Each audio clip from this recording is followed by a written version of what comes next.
Hey guys, what's up? Izan here and welcome to another tutorial from Shadowshot Pro, and today we're going to be making a moon background. So if you're thinking what that is, let's go on to this document, and here it is. We're going to be making this, and basically my initial idea was just to make a background in general, and what I happened to notice was my background started to look a lot more like skies, probably because I started using cloud brushes a lot. So I thought it'd be a good idea to use a moon, and it kind of fits quite well. And it's quite a weird moon actually, and it doesn't really look like a real moon. It looks quite alien-like. So we're going to be creating this. So let's get on with it.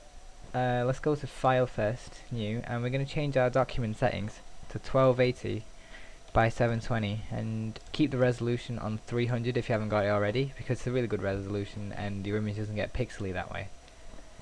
Right, cool. So let's change our background first. So unlock it by double clicking it, hit OK.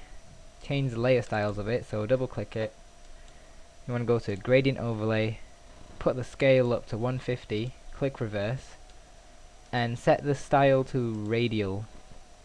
Okay, so once you've done that, you'll notice we've got this huge contrast of scale from light to dark, and that's what we want.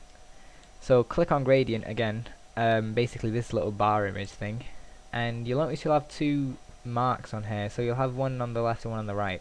I'm going to put one right near the left around about here, so it kind of covers the gap a bit more smaller, so the overall circle gets a little bit smaller. And we're going to be using a shades of red, so you can just follow me on the codes because I've wrote it down, so you don't have to have the hassle of trying to find it.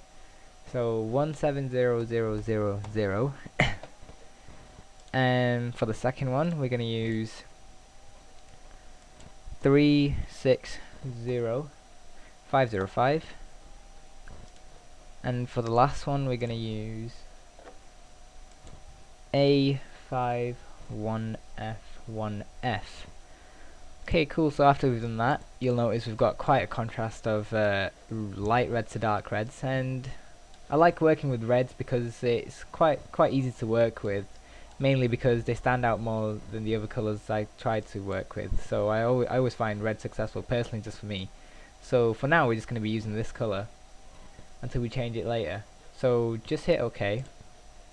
Okay, now once we've done that, you want to make a new layer and just change the background and foreground colours of these two default black and white. So just hit the black first, and again just follow the codes we're going to put in. So 921B1B. So we've got more reds to work with, and switch the foreground from your defaults again just by hitting X, so it switches your foreground with the background. So hit click on the white and change it to 3D0707. Right, cool.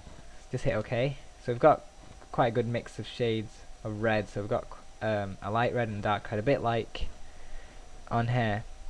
So now we're just going to go to filter, render clouds. Now basically what this does is just creates kind of like a smoky particle like effect, but you want to get a bit more contrast in this because a lot of it's just light and a lot of it and only minimal is dark. So just repeat the effect by hitting Control and F, or just go to filter and clouds at the top again, until you get a good decent contrast where you see more bright spots in the middle and more dark spots on the outsides. So I'm just going to keep doing it until I get a good shade, and this seems like a pretty good shade. So I'll just stick with that for now and change the setting of the blending to overlay. Now I'm just going to make a new layer, and over here you'll notice we've got our red shades. Okay, we're just going to get rid of them completely, so hit D on your keyboard and it should change it back to default colors of black and white. Now with that, just repeat the same effect that you did, and we're just going to use aspects of this. We're not going to use the whole image, so apply a masking layer over here and make sure you have this segment clicked, as in just like selected. You'll notice that it's got like a black outline on it. What you want to do after that is make sure your foreground color is black, hit Alt and backspace, and it should make everything disappear. Now if you change it back to white, you'll start to notice on that layer things start to reappear, And we're just going to start making that contrast reappear around the bright edges of this image. So just go ahead wherever you can see bright spots from the layer below and just start covering them, because that's all we need. We don't want to work on the dark spots. Okay, once that's done, just set it to overlay, and you should have something like this. And it just makes the particle or smoky or cloudy type effects more vibrant in a way, I guess. Now we're just going to make a new layer, and we're going to work on using new brushes. So basically I'll have the brush that you need in the download section. There is no download section, it's under the description box. Yeah, so I'll put the link in the description box for you, and it's basically going to be this brush over here, and it's called Secretly Civilian Brush Cloud Thingy. So just click that, click OK, and once you've installed it, just click on that, use it, and we're going to use this one over here. It's called 913, and for some strange reason it's set to 913 pixel by default, and that's the one I actually am going to use. So just click that, keep the pixel the same, change the foreground to white either by clicking this arrow or X,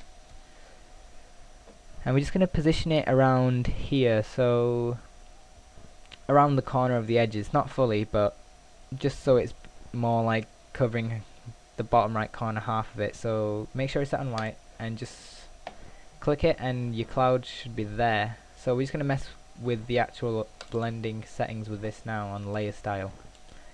So hit color overlay, and we're going to change the color to another red, so just follow my lead, and we're going to change it to 400808, another dark red shade. And basically I chose this because it contrasts with the darker red on here as opposed to the brighter red, so it sticks out from both these reds, so it's a good color to use. And we're just going to use inner glow effects, and we're going to set this to color dodge. I'm going to change this to white just because of personal likes, but just in case like you change the image and the yellow affects it for some reason. And over here on the element section, change the size to 15 so we have a better glow on it. And you want to just keep the rest the same and just hit OK.